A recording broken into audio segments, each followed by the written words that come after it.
Pierlers in een verrooien, vastelavondsvrienden vanuit de ganse gemeente. Sterker nog, vastelavondsvrienden vanuit de hele wereld. We zien namelijk overal te ontvangen. Welkom bij deze allereerste dag vastelavond.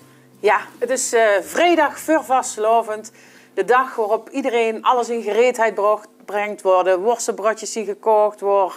De erwtensoep werd gemaakt. De kleren op de hangers hangen. Het is ook de dag van de scholen vastelavond, waar de prinsen alle scholen afgaan, de liedjes, de artiesten. En we gaan eerst eens even kijken, hoe was dat ook alweer? Zing en spring maar met ons met. Hier de vastelavond op de Hazenkeutel. Het vuur achter onze prins en adjudanten aan. Kom met de rot en ga de feesten in de tent 3 dagen lang. Zing en spring nou iedereen. En we krijgen deze Hazenkeutel het van uit het hier. Hazenkeutel vier het feest 3 dagen lang. Ja, ze kom maar door en zing dan voor de muren nog niet bang. En is de bruiloft en het leuke dan gedaan. Dan zeggen wij dat wij er allemaal nog volgend jaar weer staan. Dat is maar uren dat je Hazenkeutel ziet. En zing en spring nou heerlijk hier op dit Hazenkeutellied. Zing en spring maar met ons met. Hier de vastelavond op dit Hazenkeutel. Het vuur achter onze prins en adjudanten aan. Kom met de rot en ga de feesten in de tent 3 dagen lang. Zing en spring nou iedereen. En we krijgen deze Hazenkeutel het van uit het hier. En we krijgen deze Hazenkeutel het van uit het hier. Och, mooi is dat. Hey, nou, welkom aan tafel hier op de vrijdag voor vastelavond. Leon Arts, Vors van de Pielhaas en Frank Arts, de voorzitter van de Pielhaas. Welkom. Goedenavond, dankjewel. Ja, Frank, zo'n dag, vrijdag voor de vastelavond, hoe ziet dan de vrouw normaal uit? Ja, normaal. Toch altijd nog de laatste dingen op het werk afronden. Dat duurt er altijd wel bij. En dan vervolgens toch pakje klaarleggen, draaiboekjes in de zak. Even kijken wat er allemaal nog moet gebeuren aan medailles en dergelijke. Standaard is wel met een doos cadeautjes richting Hulsman. Even kijken dat voor de recepties alles door klaar ligt. En dan toch het reuntje even de tenten en dergelijke. Of alles goed staat, of het goed geregeld is. Of er niet links en rechts nog een oliebollenkraam ergens in de weg staat die handhaving aan de kant wil hebben. Ja, en anders zet je die gewoon zelf gewoon op de goede plek? Ja, of, ik geef iemand een goede hint en gooi je dan gauw achter een boom staan. Ik zag gewoon een beetje door. Nee, dat toch niet. Maar gelukkig is dat uitzondering. En dan is het toch een beetje een spannende avond. Hè. Je bent wat opgeladen. Nog even een keer een mailtje of een telefoontje naar een prinselijk trio of het alles lukt. Vorst, altijd nog wel even contact. Ja. Daar spreek ik in die periode normaal wel iedere dag een paar keer. Ja? Dus ook dan Dukken dan mijn eigen vrouw mee? Of, ja, dat kunt zeker wel, ja. Soms zie ik hem ook dukker dan mijn eigen vrouw, ja. En dan is het toch een beetje een spannende avond. En toch maar 1 keer op tijd naar bed en dan wat zaterdagmiddag op tijd naar de Schouwburg. En dan begint er een grote sneltrein te denderen tot en met dinsdagavond. Het mooie is, als je dat zo aan het vertellen ziet, is het ook net alsof het nou echt zo gaat gebeuren. Maar ja, dit jaar, Frank, is toch helaas alles anders dan anders. En we willen vooral ook een positief programma brengen en vooruitkijken en hoop en liefde hier verkondigen. Zeker, zeker. Maar we moeten toch heel erg terugkijken naar het afgelopen jaar, dat gekke coronajaar. En we zitten er nog steeds middenin. Hoe is dat proces rondom de vastelavond verlopen? Kun je dat kort vertellen?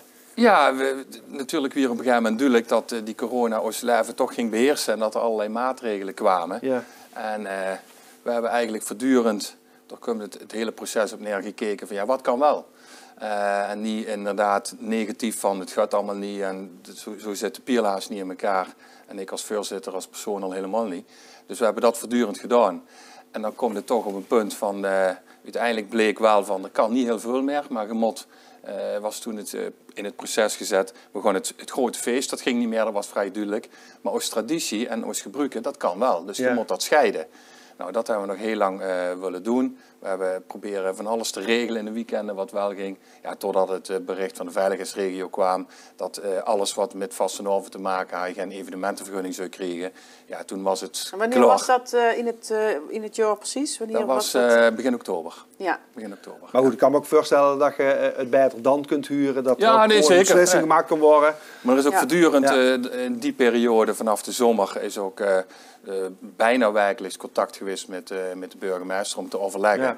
Omdat natuurlijk toch voortdurend wij willen niks doen buiten de regels. We staan niet boven de wet en altijd de gezondheid van mensen en ook van de vierders moet op plaats nummer 1 staan. Want wie neemt uiteindelijk die beslissing? Zie jij dat? Of is dat toch echt de burgemeester die uiteindelijk ergens een knoop raakt?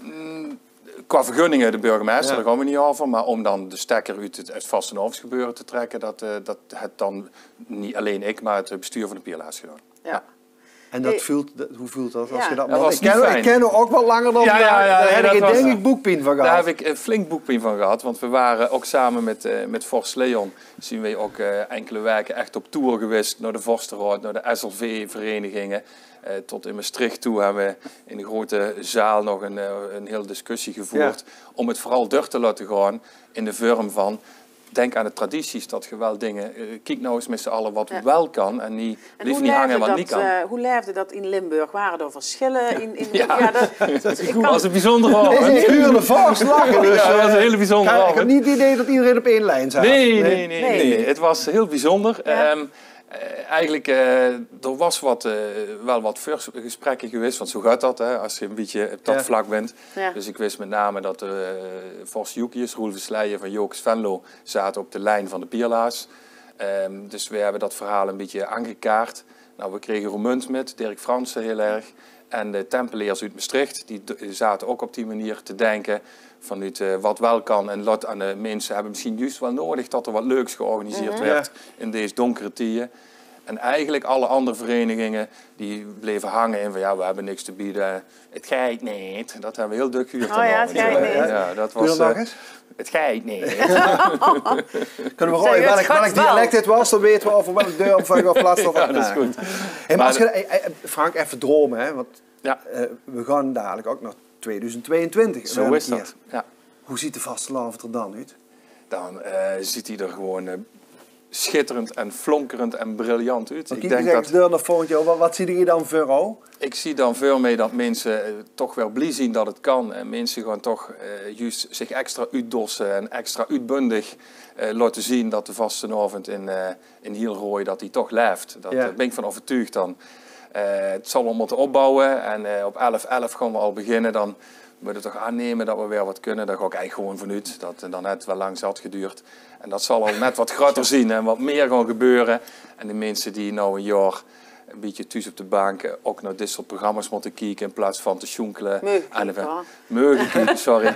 Eigenlijk ze moeten hier naar kijken in plaats van dat ze in een café een pilsje kunnen drinken gezellig. Zo bedoel ik het woordje motten. Snap ik. En denk ik dan dat toch wel loskomt. Ik ben er zeer positief over. En waar kijkt je persoonlijk dan het meest naar uit? Is er nog zo'n momentje in het jaar dat is voor mij echt al het hoogtepunt? Ik vind de Vastenhovensdag zelf, het is altijd allemaal maar druk en je moet van alles doen. En dan hebben we echt eens 3 dagen op rij. Dan is er eigenlijk van alle onbelangrijke dingen in het hele leven, is dat even het allerbelangrijkste. Ja. En je hoeft niks, je kunt lekker een pilsje gaan drinken, je kunt wat alle horen. Heel mindful. Nou, Brecht. Even. Dat is wel zo. Dat woord ken ik niet. Nee, dat weet ik ook niet. We moeten er even van nadenken. Hey, maar is er nog heel even het woord corona in de mond nemend? Had het wat veranderd, denk je? Of gaat het gewoon gezet, het gaat weer door? Maar zijn er ook dingen net anders gaan? Of misschien... Ja, ik denk, de bekende uitspraak is altijd wel never waste a good crisis. Om dan maar een hand erin te gooien. Dat zal met corona natuurlijk ook een hoop teweeg gebracht. En we gaan een aantal dingen hebben we al heel anders gedaan. Die gaan we heel anders doen. Kijk eens naar dit programma wat we nou op de televisie hebben. En ik ben ervan overtuigd dat een aantal dingen die nou anders hebben moeten doen vanwege corona, dat die gaan blijven. Ja. Een heel mooi voorbeeld vind ik daarvan. Dit programma is een heel goed voorbeeld. Ja. En ook onze Pierlaars podcast. Ja. Ja. Dus ik denk dat zijn blijvers. Ja. En als ik zie bijvoorbeeld een liedjesfestival waar we nou in een zaal hebben gezeten. Nou, misschien wel eens over nadenken. Dat was toch wel heel erg leuk. Ja. En ik denk dat we dus zo het biedt ook weer kansen. Ik denk alleen maar in kansen. Ja, dus, dat is mooi. Ja, dat is heel mooi. Zo ken ik ook Frank. Halt dat. Nou, even, dan heb ik een hele belangrijke vraag over kansen gesproken. Hoor. Dat is een hele andere... Dat vraag ik namens alle vrouwen van de toekomst. Oh, nou ik echt een hele belangrijke vraag. Wanneer gaat het gebeuren? Wat gaat er gebeuren? Nou, dat glazen plafond, dat doorbroken werd. Een keer gaat dat gebeuren. Die vraag kreeg ik natuurlijk wel dukker. Ja. Kreeg de Roy een keer een prinses in plaats van een prins. Ik ga er niet alleen over. Laat ik dat in ieder geval voorop stellen. Maar ik sta er in ieder geval niet negatief tegenover. En ik denk dat dat zeker wel een keer kan. En of dat binnen nou en een paar jaar is, of korter of langer, dat weet ik ook niet. Het moment moet er wel klaar voor zien. En we komen steeds dichter bij het moment dat dat wel kan. Was dit een open sollicitatie trouwens? Nee, ik denk dat een gepasseerd station is, denk ik. Ik zit meer te denken, zien de prinsesjes al geboren? Of moeten die nog geboren gaan worden? Ja, zo van welke termijn... Ja, zitten die nou op de kleuterschool? Of zitten die nou op Rijland? Je maakt het wel spannend. Ja, dat is heel spannend. Nou, ik ben nog een paar jaar voorzitter, dus we zullen zien. Ja.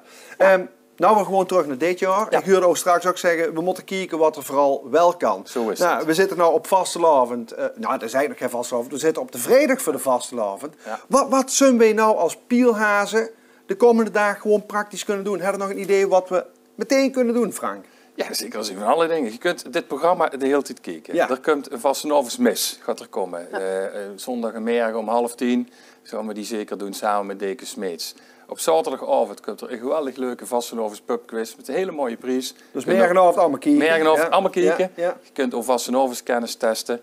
En ik denk dat het helemaal mooi is om te laten zien dat de vastenavond de Roy leeft. Laat dat zien. En we gaan een actie doen. Hang de Pierlaatsvlag uit. Zorg dat heel Venray mooi versierd is. Laat zien dat de vastenavond, dat je die in je hart hebt en draag dat ook uit. Ja. En ik heb al rondgefietst, ik zag hem links en rechts toch al hangen. Ja, maar prima. Iedereen die hem nog niet heeft hangen, nou even naar boven, hup, dat ding. Mag ook merken vroeg als het duister te koud is, maar als het begint merken, zorg dat die vlag hangt en laat zien dat de vastenavond de Roy leeft. Mooi. Frank, ik heb ook nog één vraag, want dat seizoen, eigenlijk waren jullie gestart en er is van alles besloten. Ja. En nou, uiteindelijk was het niet doorgaan. Maar waar ik gewoon beneden ben, even onder was er al een nieuwe prins gevraagd? Ja, misschien moeten we daar gewoon eens even nog kijken. Oh.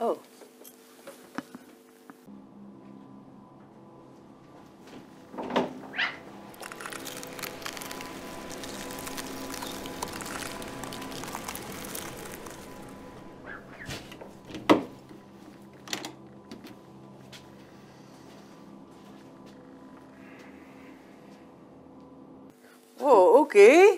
Dat is koud in ieder geval. Als je dat maar weet. Hij blijft in ieder geval vers, begreep ik hieruit? Ja, we gaan hem presenteren in 2022. Dan werd het de kerstverse Heerser of een Roy voor de vastenavond van 2022. Dat wel eens ontduien, toch? Ja, we zorgen dat je op die eruit komt. Goed zo. En dat hij veel bereid is. Frank, nog een laatste vraag voor u.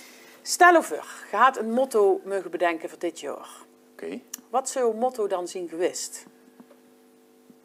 Eigenlijk denk ik dan dat, gezien de tijd waarin we zitten en hoe we alles doen, dan zou ik willen zeggen als motto, de vastenavond in Roy die leeft in 2021 en in de toekomst. Nou, dat is een hele mooie om het af te sluiten. Dankjewel. Ja. Dankjewel voor jullie komst. Nou, we gaan daar nog gewoon... Je wordt zo onder de indruk. Ik ben helemaal onder de indruk van de voorzitter. Leon, ben niet bang, je komt zo aan bod. Ja. Maar nou, heren en dames, schakelen we over vanuit deze Studio 11 naar Studio 22. Want daar staat een geweldige artiesten... Ja, nee, een artiestengroep voor ons klaar. Niemand minder dan Wij Kijken Wel en ze zingen voor ons vooraf. Er was eens een end van een heel mooi verhaal. En werd hier geschreven in een volle zaal. Met vrienden, bekenden, aan wij veel plezier. Maar het laatste moment, dat beleven we hier. Dit was een seizoen met een lach en een troon. Aan veel energie en we bleven maar gewoon. En is het als woensdag, dan zien we bergaf. Maar wat ging er toch echt heel veel moois aan vooraf. De kriebels komen weg, vastelovend voor de deur. De zomerlang gewaagde bekjes kriegen weer kleur. Agenda knalt, polderfrisjes komen eraan. En samen zingen we dan. Het is nog niet af. We zien nog lang niet door, het is nog niet af. Het eind is nog niet door. We zien pas net op storm en leven in een droom. Niemand stem wil gewoon, die storm. Een vette afterparty, dat is voor ons geen straf. Het is nog niet af, nog weer af. De kans op gelaaien en de spanning lukt op. We mogen weer van start met de kiets op de kop. De wind in onze rug, de tijd gaat lekker rap. Het verhaal begint te leven, geniet van elke stap. Het waagste heeft zich goed betaald, de knip is nou vol. We kijken wel naar wat er kunt, maar maken zeker lol. Deze daags die mee WN, zoveel als dat het kan. En samen zingen we dan. Het is nog niet af. We zien nog lang niet lol, het is nog niet af. Het eind is nog niet door. We zien pas net op storm en leven in een droom. Niemand stem wil gewoon, die storm. Een vette afterparty, dat is voor ons geen straf. Het is nog niet af, nog weer af. Maar luister goed naar onze tip en neem het er maar van. Dus vier dit mooie feest van vooraf aan.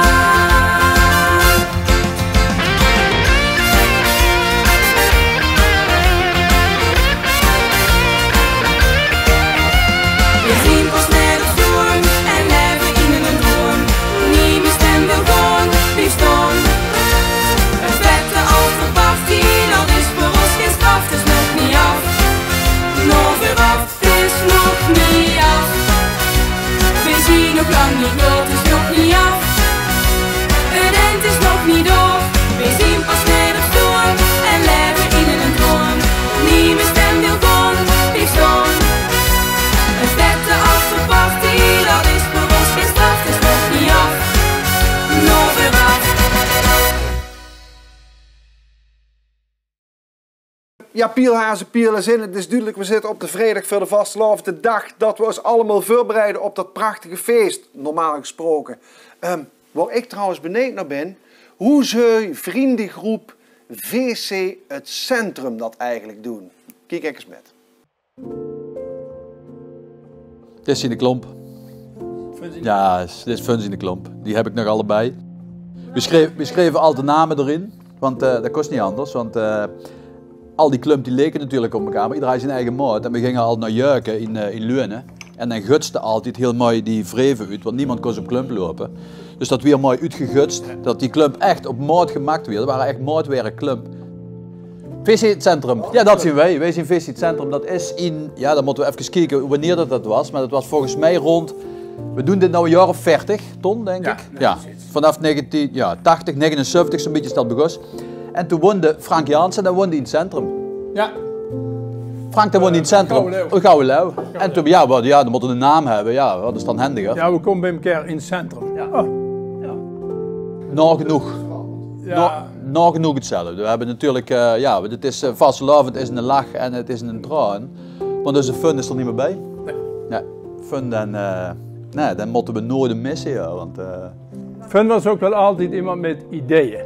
Ja, ik bedoel, een geweldige vorst geweest, maar ook bij ons groepje, als we dan bij ons in de kantine zaten, want we waren in november, zo'n beetje, dan begonnen we met de eerste vergaderingen.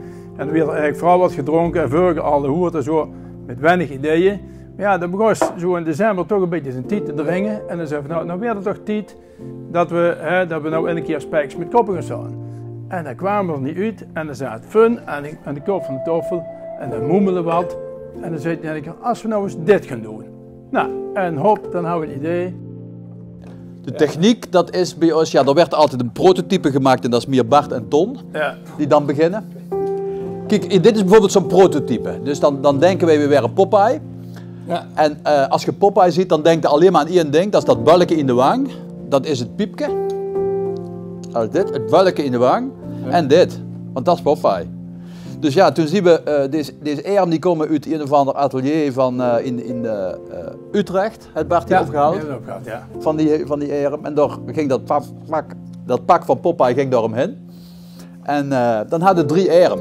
En dat snapte mensen niks, want in een erm zat hier dus gewoon en dan kost van alles doen. Dan kost, maar deze dan stond de gans niet zo. Dan stortte natuurlijk wel eens ergens tegenaan, want het moest natuurlijk een beetje lastig zijn. Maar ja, dat prototype dat is meer Bart en, en ik. Ja.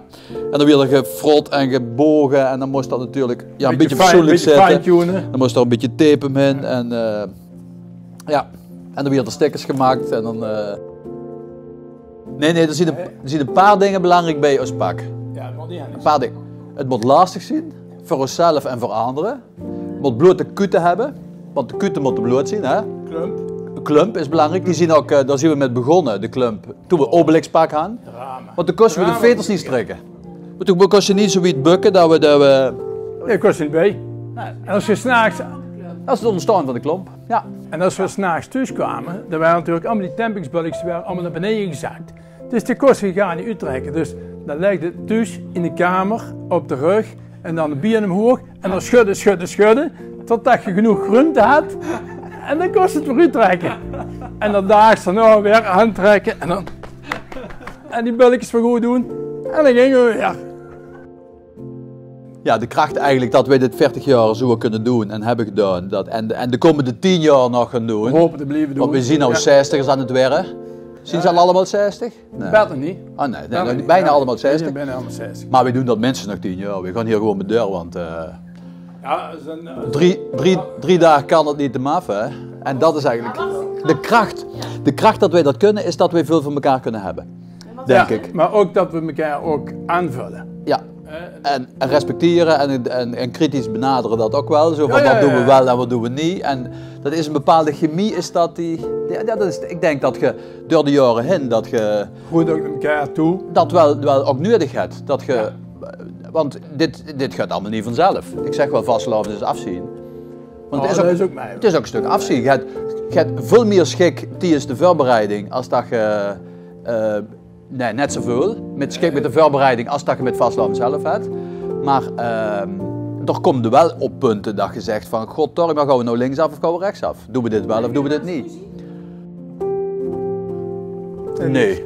Nee, niet eigenlijk. We hebben ruzie. Nee, we kunnen wel een keer op een gegeven moment zeggen van... Nou, hier kijk ik wat anders tegenaan als jij. Maar dat is ook, denk ik ook wel een stuk van de kracht. Je kunt er gewoon over hebben. Je kunt er gewoon over hebben en respecteer elkaars mening. Het is meer als alleen maar vastelavond. We maken natuurlijk de vastelavond is het feest. En wat Huub straks al zei, met lach en traan. Maar dat gaat eigenlijk door het hele jaar door. We delen wat dat betreft ook wel alles met elkaar. We pakken het voor elkaar op en als iemand het moeilijkheid of als er iets gebeurt. Maar ook binnen onze vriendengroep, dat is natuurlijk wel in de loop der jaren wel het een en ander gebeurd. We hebben helaas ook van een aantal mensen afscheid moeten nemen. En dan weet je ook wat je voor elkaar betekent. En dan weet je ook dat je elkaar onder de arm neemt. En dan weet je ook dat je er voor elkaar ziet. En dat is veel meer als vastelavond. Ja. Dat gaat echt tot in de poriën, denk ik. Dat is echt, dat voelen we naar elkaar toe zo diep. We zitten hier nog steeds aan tafel. Ik krijg straks al afgekondigd, maar dat is natuurlijk helemaal niet. Nee. Leon, je zit hier ook als vorst van de Pielhaas. En eigenlijk zie je doe er nog veel meer dan alleen voorzien. Creatieveling, zanger, DJ. Nou, we komen er vast over te praten dadelijk. Ja. Vrijdag voor de vastelavond. Hoe zou je O-dag eruit hebben gezien? Ja, eerst sta ik op mijn opluchting, maar ik heb dan een week moeten vechten met Brabanders of ik een vrije dag kreeg. Want dat is op school altijd een probleem bij mij, dat snappen die mensen niet. Want jij werkt op een middelbare school in Brabant? In Deurne, ja. En dat kreeg dat niet uitgeleerd, ieder jaar die vieren toch ook vastelavond? Nee, die vieren geen vastelavond, Brechtje. Die trekken een trui aan met een kiel en meer doen die niet, doen het anders. Er zit wel lichte frustratie. Maar nee, dat is anders. Ja, het is voor mij wel wat frustrerend, mij. Ja, en dan begint het meestal ergens heel vroeg, want dan gaan we weer verzamelen met het trio. En meestal gaan de vrouwen en de kinderen van het trio, als die er zien, die gaan dan ook met. En dan beginnen wij al heel vroeg met de eerste scholen. En ja, dat is heel speciaal, heel druk en heel mooi hectisch. En dat is een prachtige, mooie, wel hele zware dag voor ons als trio. Wat is daar zo mooi aan? Wat beschrijft dat eens? Ja, die kindergezichtjes. Als je binnenkomt, die glunderen, die zitten vol verwachting. Ja, die kieken naar over van ze komen eraan. En dan wordt dan nog flink opgebutst in zijn school. En dan kunnen er eigenlijk naartoe en dan moeten ze zo aanraken. En ze willen op de foto. En mag ik veren, of keeps even vasthouden. En, ja, dus handtekeningen. Ja, handtekeningen ook op carnavalstruikjes. En dan, ja, dat is eigenlijk keileuk om te zien. Dat is een lekkere boost voor ja, ik denk ook dat echt ook voor trio's echt een hele speciale dag is. Ja. Ja, en goed, en dan s'avonds zitten wij nog een heel speciaal evenement, vind ik een van de mooiere dingen, is het NLW Dichterbijbal. En daar gaan we s'avonds ook nog altijd naartoe. En dat is ook intens genieten. Voor ons, maar ook voor die mensen daar. Echt, wat gebeurt er? Ja, de medewerkers van de NLW en Dichterbij hebben door hun avond door. En er zit een joekskapel en daar zien wat liedjes die op komen treden. En er wordt hun nieuwe prins of prinses gekozen. En ja, daar zien ze al weken mee bezig. En dan in één keer, dan komt die en dan de hele tijd polonaises en dansen en knuffelen en op de foto. Ja, dat zou dit jaar dan ook heel jammer zijn geweest. Als dat had je niet op de normale manier gekund. Is dat nog altijd in de hei, Leon? Nog steeds is dat in de hei, Is het ook nog steeds 40 graden als je binnenkomt? Of, als je binnenkomt niet, maar als je een half uur binnen ziet, dan is het al wel sauna-temperaturen. Ja, dat klopt. Hey, maar normaal, Leon, zie ik natuurlijk al weken volop bezig in die vastelavondstijd, hè? Want de vastelavond, het feest is eigenlijk het laatste stuk van het hele traject. Ja, hoe belangrijk is die hele periode voor ons als vastelavondvierder? Ja, voor mij als vastelavondvierder is het moment te leven na die 4 dagen. Eigenlijk zijn het onderhand wat 5 geworden. Het breidt maar uit en het breidt maar uit. Maar die opbouw is zo mooi. Je begint dan al heel vroeg in het jaar, ergens in september, oktober, dan worden we een keer erbij betrokken en dan groeide naar dat jaar toe. En ja, de druk neemt dan toe, en vooral na 1 januari, dat is al zo'n kantelpunt, dan begint het echt, liep het dan. Hè? Dan wordt de vraag ook gesteld aan moet ik zeggen, als voorstander dat minder, vroeger was dat meer, maar wie wordt er, geen weet het waar, maar ja, dus dat blijft dan heel erg. En ja, speetjes schrijven en nadenken, vooral over stukjes met installaties en dat soort dingen, wordt het toch goed voor de firma nadenken. Dus ja, en dat moet dan klaar zien. Op deze dag moet er alles liggen eigenlijk. En dan kan het los. En die prins laten shine, dat trio, hè, dat is dan... Ja, want wat is eigenlijk wat is de taak van de vorst? Je zet de prins laten shinen, maar als je een functieomschrijving moet opschrijven, wat is dat dan? Ja, Leon, wat is dat dan? Nou Rob, ik kan het al uitleggen, denk ik. Nee, dus mijn taak, wat ik denk dat mijn taak is vooral gewoon zodat de prins en het trio op dat podium staat en vol in de spotlight staat. En dat ik ze bij de hand kan houden als het nodig is, dat ik ondersteuning kan bieden en dat soort dingen. Maar vooral gaat het om dat trio. Ja. Die moeten er staan en ik ben daar ondersteunend aan dat geheel. En zo voel ik dat ook. Ja. En met die mooie club van Kels van de Raad van Elf, ik echt een fantastisch mooie groep hebben waar we altijd geweldig met de dagen erin gaan. Ja. Wat ik leuk vind om te zien, Frank had dat net ook al, hè, op het moment dat je zit te praten over dat feest, is het wel net alsof je erin zit. Maar dit jaar is het er gewoon niet zoals we dat gewend zien. Wat ga je de komende dagen doen? Hoe ga je het zelf beleven, Leon? Nou, we hebben eerst, we zien eigenlijk al, moet ik al zeggen, dat we al vanaf oktober, november, daar hebben we al een beetje gekeken wat we gaan doen. Toen zien we al gaan versieren in het huis. Dus bij ons staat het al klaar. Ja, wij hebben een zeer fanatiek vastelavondvierend gezin. En bij de kinderen hakt het er nog meer in dat niet durft dan denk ik dan bij mij. Maar vooral onze Fleur, die is daar helemaal kapot van. Ja, en dan gaan we de boel versieren even goed. En ik had nog gedacht, misschien kunnen we een vorst indoen op de oprit. Maar ja, als je 1 man op straat komt, dan haalt dat ook niet veel uit. Maar we gaan er zeker vieren. En die vastelavondmuziek die draaien we nu al eigenlijk iedere dag vanaf oktober en november. Dus dat staat bij ons de hele dag aan. Dus en dat gaat eigenlijk gewoon door. Nou, dat is toch goed om te horen. Ja. Hey, weten welke datum het volgend jaar is? Hadden die al in uw kop zitten? Nee, heb ik nog niet over nagedacht. Geen welbrecht, ja, ik heb hem 26 februari. Dat is de zaterdag. dat is 24 laat. februari. Ja, dat was ook wel, want ja... Ja, wat hadden dan mensen in? Ja, ik vind eigenlijk het hoogtepunt van dat hele vastelovens, ik zit hem eigenlijk in die voorbereiding. Dat vind ik al het mooiste. Dat vooral dat begin, als je, ja, Rob weet dat ook, als je de eerste keer nog zo'n trio mag, of dat trio gaat dan aan voorstellen. Ja, dat vind ik echt een briljant moment. En die band die je door opbouwt en met zo'n trio worden dan, ja, er staat aan het begin van iets. Mensen die je misschien wel kent, maar niet goed, maar dat wordt dan toch heel hecht in één keer. Want de mensen in Venray-Lieren de prins kennen tijdens de Prinsenproclamatie. Waar ligt dat moment voor Owas Vorst? Ergens voor december. Had je een persoonlijke Prinsenproclamatie privé, zeg? Ja, dat is eigenlijk wel heel grappig. Ja. Die prins gaat zich dan voorstellen aan Lotte en mij dan op zijn dag. Dat is, Hoe gaat dat? Zit er dan een ritueel aan vast? Of? Dat mogen ze helemaal compleet zelf invullen. Okay. Ik heb er nou 2 mogen zien, mogen ondergaan. Ik heb er eentje weer zelf georganiseerd toen met mijn prins Roel en met Jules. Ja, ik weet nog wie er toen moest rijden. Ja, ik weet het ook. Ja, op een gegeven moment hadden we heel veel aanwijzingen. En we hadden op een gegeven moment een melkbus en we hadden een A50 briefje en nog wist de toenmalige vorst wist niet wie die moest hebben. Dus dat was wel grappig. Ik had een complete afdeling. Maar goed, laten we het er nou niet over hebben. Ja, dat is mooi. Ja, en dat is dan in een huiskamer bij iemand? Dat is bij iemand in de huiskamer, ja. Ja, je kreeg niet te huren wat het is, Brechtje. Nee. Nou ja, ik heb natuurlijk lang geleden ook als vrouw van een prins het beetje moeten metmaken.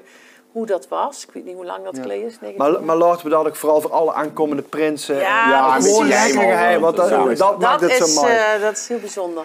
Afgelopen jaar, vreemd jaar, Leon, ga je nog iets metnemen van nu dit jaar? Waarvan je zegt, dat is toch iets positiefs waar ik... Ja, ik vond wat Frank straks ook al zei. Die podcast, daar hebben we ook in het begin wat meer tijd in gestoken. Ook dat vond ik een erg goed en mooi initiatief. Ook die jongens echt chapeau. Ja. Een andere manier van de vasteloven bleef ook mooi, want van Hans Thomassen, dat is mijn buurman.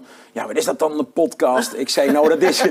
Toen was een beetje nerveus en ik zei, nou, dat is eigenlijk meer een radio-interview waar je alle 10 van het jaar kunt naluisteren. Oh, oké. Nou, toen was je een beetje gerustgesteld. En dan zie je ook dat ook voor oudere mensen die dan echt de vasteloven kunnen beleven in hun eigen manier, op hun eigen tijd. Ja. En dat vind ik heel leuk. Dat is leuk om te luisteren. En ik zie ook heel veel initiatieven en er zien ook heel veel initiatieven die niet zijn uitgevoerd. Maar ik denk dat die niet vergeten moeten worden. En dat we daar misschien volgend jaar wel iets mee kunnen. Ja. Dat zou je wel heel mooi zien. Ja, dat denk ik wel dat we een leuke ding mee gaan doen. En persoonlijk gezien, ik heb veel metgemaakt, bij de Pielhaas, als adjudant, als vorst. Stel je mag 1 absoluut hoogtepunt benoemen, wat zou je dat zien? Ja, de vorst was mooi, maar de eerste keer dat ze bij ons op de stoep staan, dat was wel heel apart trouwens. Ja, de eerste keer was ik er gewoon niet. De eerste keer, wat bedoel je dan? Ja, toen kwamen ze ook vragen, s'avonds waren ze bij Roel geweest. En bij Jules als adjudant. En toen, wij lagen in bed, we hadden niks gehoord. En ik stond meer als 6:15 om de hond uit te laten. En er stonden 11 oproepen gemist van toenmalig PKC. En dan kreeg dat is echt de allersworste dag die ik ooit op school heb gehad. Dan duurt een dag heel lang. Ja. En ik vind dat nog steeds, ik kreeg nog steeds, dat vind ik echt wel zo'n eer en dat is zo mooi om mee te maken. Ja, en dan heel speciaal als ze dan een paar weken later deze 2 heren stonden dan nog een keer op stoep. Ja. Hey, weet je wat ik me dan afvraag? Het vastelovensvirus en zoals we het erover hebben, iedereen weet wel een beetje wat dat is. Hè? Hoe dat... Maar is vastelovend vieren nou eigenlijk een vaardigheid? Of kun je het ook niet kunnen? Wat moet er nou eigenlijk voor kunnen? Ja, ik moet zeggen, het vastelovensvirus heb ik pas gekregen toen ik hier in Venray kwam. Toen ik bij Twan in de koets ging werken. Waar kom je oorspronkelijk vandaan dan? Ik kom uit Vierlingsberg en ik was DJ in Oelbroek. En dat draaide ik altijd te paard op de gang en gewoon de top 40 muziek met de vasteloven. Met de carnaval. En ja, toen kwam ik hier en toen merkte ik dus van, eigen liedjes en die pakjes en niet allemaal de goedkope pakjes die iedereen hetzelfde had, vooral hier kort en dat soort dingen. En je kunt het wel leren, want het greep mij meteen en het zit gewoon ook helemaal in mij. Maar wat is het? Dat weet ik niet, dat warme gevoel wat je krijgt als je dan de rooi loopt en je ziet al die mensen die toch samen, dat samenhorigheidsgevoel, dat iedereen samen naar datzelfde doel streeft en dat ene feestje... Ik zie de voorzitter knikken. Ja. Is dat herkenbaar, Frank? Ja? Zeer zeker. Dus ik denk echt dat dus volgens mij hoeft het niet te lieren, de vastelovend, dat zit er gewoon in. En je loopt door het dorp en je ziet wat er allemaal gebeurt en wat iedereen samenkomt. Een hoop mensen tegen die je niet zo duk ziet, maar dan wel. Allemaal lekker laagdrempelig en gezellig. En ja, goed, de vastelovend die verbindt gewoon de mensen in Venray. Dat is mooi motto. Dat voelde. Ja. Motto. Een mooi motto. Ja, zeker. Dus verbinding is natuurlijk een heel belangrijk woord. Als jij nou nog een motto zou mogen bedenken voor dit jaar, wat zou je dat motto zien? Ja, dat is eigenlijk over een motto. Ja, ik sluit eigenlijk altijd mijn speeches af met denk aan uzelf, maar vooral ook aan de ander. En ik denk dat het in deze tijd belangrijk is dat we de oorkleppen niet opzetten, maar dat we ook kijken wat er allemaal omheen gebeurt. Want er zien mensen die het misschien wel meer nodig hebben als jij. En kijk dan ook naar een ander. Dus let op jezelf, maar vooral ook op een ander. Dat zou ik dan kiezen. Heel mooi gezegd. Ja, gewoon zeggen, ja, dat is eigenlijk een hele mooie laatste vraag, maar ik heb eigenlijk ook nog één. Ja. Want Leon, ja, heel veel mensen kennen ook, je hebt het al een paar keer aangehaald. Je ziet muziekfan, DJ, de vastelovensmuziek, daar zie je inmiddels ook helemaal ingedoken, liedjes schrijven. Het is vandaag vastelovensvrijdag. Ja. Stel dat ik nou een overvraag, welk liedje, welk vastelovensnummer past nou bij deze dag volgens jou? Ja, ons dialect is belangrijk, hè. De Rotse les. Bert Linskes. Ja. Dat moet hem zien, denk ik. Hey, weet wat? Wij hebben daarachter een heel mooi hukje ingericht. Zou je straks als een echte Leon Blokhuis daar net iets meer over willen vertellen? Ik hoef niet scheren, hè? Nee, maar dat wil je zo doen. Oh, dat wil ik zeker doen. Oké, nou, gaan we zo doen. Voor die tijd, dames en heren, gaan we heel even kijken naar een speciaal item. Wat alle 5 afleveringen terug gaat komen. En dat item heet Wouts Wieze Wazel. Wout Klasse gaat ons metnemen in de geschiedenis van de vastelovend. Hoe dat hij dat doet? Kijk maar.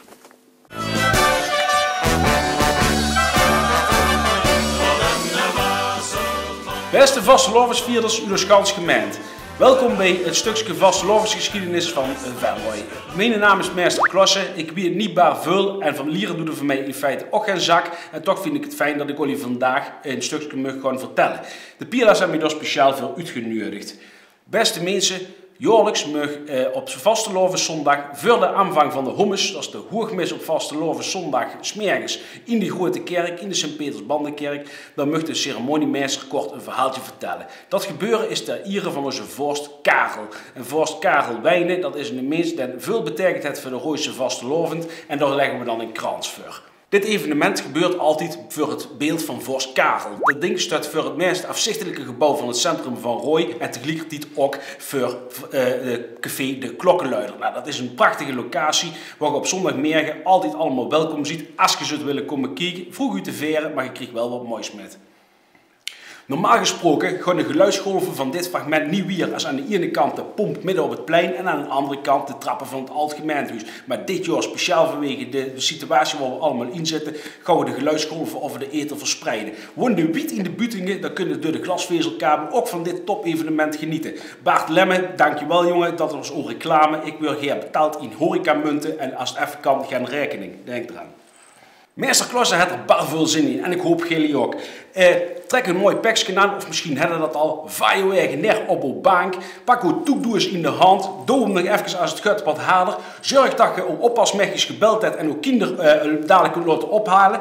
En hier een tip van mij. Geef die oppasmechjes een eurotje of 11 extra. Dan kunnen tenminste met goede fatsoen straks ze vusten laten opkomen halen. Als je een kop gemarineerd hebt met het een of het ander wat je eigenlijk nou niet van plan was. Maar dat wat toch gebeurt in de loop van de middag. Ja, zo gaan zo'n dingen. Piela's en pielazinnen, zorg dat je het telefoonnummer van thuisbezorgd.nl of van uw schoonmoeder bij de hand hebt. Dan kunnen tenminste straks, als je het gaan niet meer goed aanziet en uitgeteld de baak ligt te koekeloeren, nog een bord zwet en 3 te bestellen, dat je er nog heerlijk naar binnen kunt schuiven. Gaat met, doe met en maak er iets moois van. Piela's en pielazinnen, Griepo collegeblok erbij, pak een scheren potlood in de hand. Piela's en pielazinnen, vastelovensvierders, we gaan beginnen!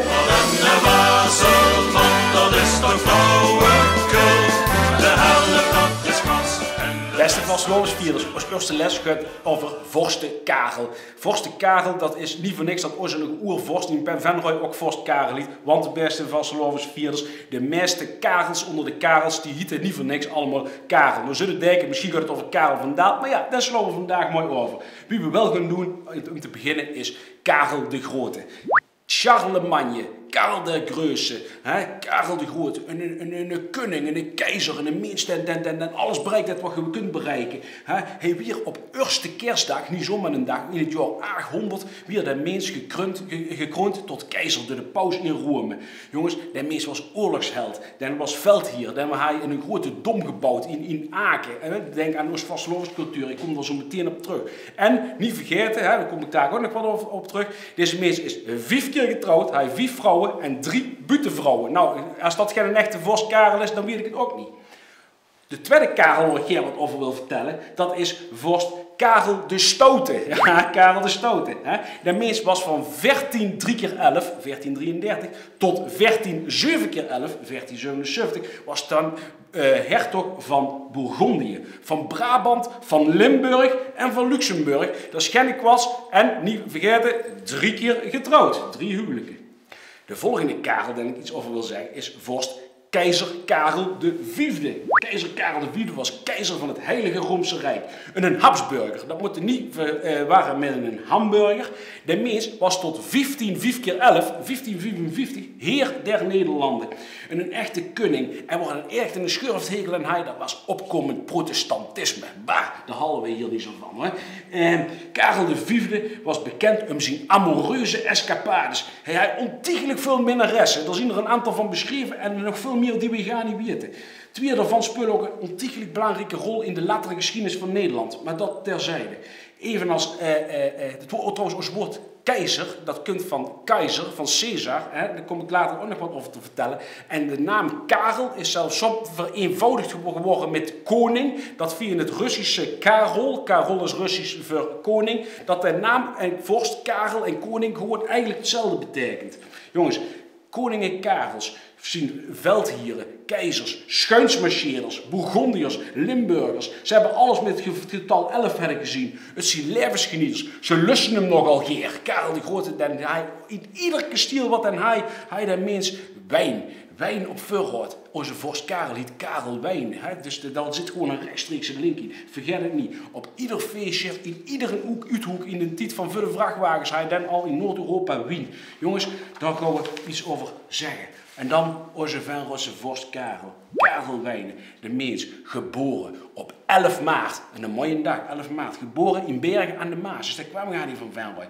Hij is overleden, tragisch, en dat is echt waar, op Aswoensdag in 1970. Als je toch geboren ziet op de 11e en de laatste nooit hem uitblaast op Aswoensdag, nou dan binnen een echte. De jongens, deze mens heeft de tradities in Venrooy opgezet en het de basis geleerd voor wij met z'n allen ieder jaar van genieten. Alles wat goed ging en bij alles wat fantastisch was, eindigde hij al met de woorden: het was knal. Vastelovensvierders, deze uitzending, het is knal. Dankjewel. Ik kom straks bij jullie terug voor les 2. Dat is toch flauwekul. De helft dat is klas en de rest dat is... Ja, en Leon, wat is het liedje van de dag? Brechtje, dankjewel. Ja, ik ga het over de rotse les natuurlijk in mijn lerarenbloed. Ja, de Pielaars doet er heel veel aan. Ze hebben een bukskuut gebracht een paar jaar terug om de jeugd aan de vastelovend wat te wennen. Helaas jammer in het Nederlands. Dus wat hebben die kinderen nodig? Dat is dit, een rotse les. De taal van ons leven is rots dialect. Het wordt te weinig gesproken. Het is ons gegeven, zo zien wij gewekt. Het zat nog in de musical Zonnestralen van Geluk. En ik denk dat het goed is voor de jeugd om dialect te gaan spreken. En dit is een mooie les. Dit is van Bets Linskes Jansen uit 1965. En Inhagen. De hoognis is hommes en woest, dat is wust. Een vrouw is een drommes en stronken zien pust. Ja, stronken zien puus, ja, zo gaat het. En door moet het beginnen met dat dialect. En in de Pielaars hebben wij geprobeerd om de jeugd de vastelovend deur wat te geven. En we zijn er een aantal jaren geleden mee begonnen. We hadden altijd al het kinderliedjesfestival. Maar dat moest doorgaan. We hadden een vergeten generatie. En ja, we moesten deur. En we hadden kinderen die meededen met dat kinderliedjesfestival, zoals deze jonge dame. Dit is Linde Arts. Zij spreekt over het ABV. Het Algemeen Beschaafd Venrots. Is een mechje, was toen een jaar of 6, 7 jaar en stond op de roets en won het Kinderliedjesfestival. De dagen vasteloven, ABG zingen alle kinderen met. ABG in de ochtend en de jeugd. ABG is de taal met heel veel pit. Ja, de taal met heel veel pit. En als die mechjes dan groter worden, dan groeien ze door en dan hadden wij nog niks. Maar sinds kort, en Brechtje, die hier aan de tafel zit, die heeft ooit iets opgestart. Dat heet TOP. En de afkorting mag ik niet zeggen, want dat weten jullie allemaal niet in Venray, heb ik al gehoord. Dus daar ga ik ook niet mee bemoeien. Maar dat is een platform voor Rooise artiesten, jonge artiesten, om dat te doen. En Linde Wieralder en ging door. En ging door met dit groepje. Dit is Geen Twijfel. En zij gingen door, ze waren groter. Ze deden mee aan het TVK, het Tiener Vastelovens Liedjeconcours. En ze waren heel verdienstelijk, kregen ze de publieksprijs hier in ons eigen Venray tijdens het jubileum van de Hazenkeutel. Bergen, foto's, spelers, stilkast en witgasbol. Ik denk soms ook cynisch, maar iedereen het wel. Wat hebben ze een schik met al die kleuren op. 2 jonge meisjes uit Rooi die doorgegroeid zien van het Kinderliedjesfestival helemaal naar die Rooise top. Als we dan samen weggaan, kom even ieder ogenblik los door. Ik nodig zo. Het mooiste. Dan hebben we zo'n ogenblik. Ik leg het vast maar in het klik, zit erop. Ja, het mooiste ogenblik is er gooide hoge ogen tijdens dat mooie festival wat toen in Venray georganiseerd werd. Ja, en ik zie jullie al denken, ja, het TVK, de naam is gevallen. Maar weten jullie nog wie de eerste waren die dat TVK vanuit Venray gingen winnen? Dat waren deze kels. En ze hadden een liedje, dat heette Blijven gaan. Het waren de Stappers. En alom bekend in het vastelovensverhaal. Ze doen van alles, nog steeds, op de voor en op de achtergrond. En deze kels wonnen het eerste TVK voor Venray. En het ging over blijven gaan. De haasken uit zijn hoog, we zullen wakker blijven. En menig zaal weer met dit nummer op de kop gezet. Blijven gaan! Wij gaan maar, wij blijven gaan. Want de cent van de dieren stelt er weer een storing op aan. Ja, we moeten ook niet te lang bij stil blijven staan. Dat lijkt me ook niet zo gezellig, want we gaan door. Want we hebben dat niet 1 keer gewonnen. Nee, we hebben dat 3 keer gewonnen. En dan kom ik bij de laatste artiesten die ik in dit blokje wil behandelen. Dat zien natuurlijk, en ik kan ze natuurlijk niet vergeten. 2-voudig TVK-winnaar. Dat waren de Kels en de Vrolly van Vrekkesmooi. En de eerste keer wonnen ze met dit nummer. De Vastelovensknal. Was een geweldig succes. Ik zie het nog live. We zaten op op de Muk, sorry. We keken live op het grote scherm. We zagen John van Vechel in extase wachtend op die uitslag. En toen kwam die uitslag en toen hoorden wij dat deze 2 mechjes en deze kels voor ons eigen Venray voor de 2e keer in de historie het TVK wonnen met de Vastelovensknal. Seja was aan het zingen. En ook met Sanne, Jonas en met Klaas. De wintersloop is niet nog altijd mee. Ons moment kunt nog steeds dichterbij. Want als het vuurwerk straks weg is gedaan, zien wij hoe in de lucht Vastelovensknal. Ja, de Vastelovensknal. En dat was nu met ritme. Was het volgend jaar in Venray wonnen ze weer. En dit was een van de grootste doorbraken. En het mooie is om te zien dat het jaar daarna stond deze groep op ons eigen liedjesfestival. En wonnen zij ook het hele programma. Dus dat was fantastisch mooi om te zien. We gaan hier even natuurlijk met afsluiten van deze kant. Zo zie je maar, jeugd heeft de toekomst. En zeker hier in Rooi met het KVL, het Kinderliedjesfestival, de Rooise top. En we stromen door. En uiteindelijk hoop ik echt, maar ik ben een beetje voorbeoordeeld, dat LVK moet ook een keer komen. Tot morgen. Ja, Pielhazen, Pielazinnen, Vastelovens, vrienden. We zijn aangekomen bij het einde van deze allereerste uitzending van Dag Vastelovend. Ja, en wij vonden het mooi en wij hopen dat je er morgen weer bij ziet. Wij zien er in ieder geval vastelovend samen.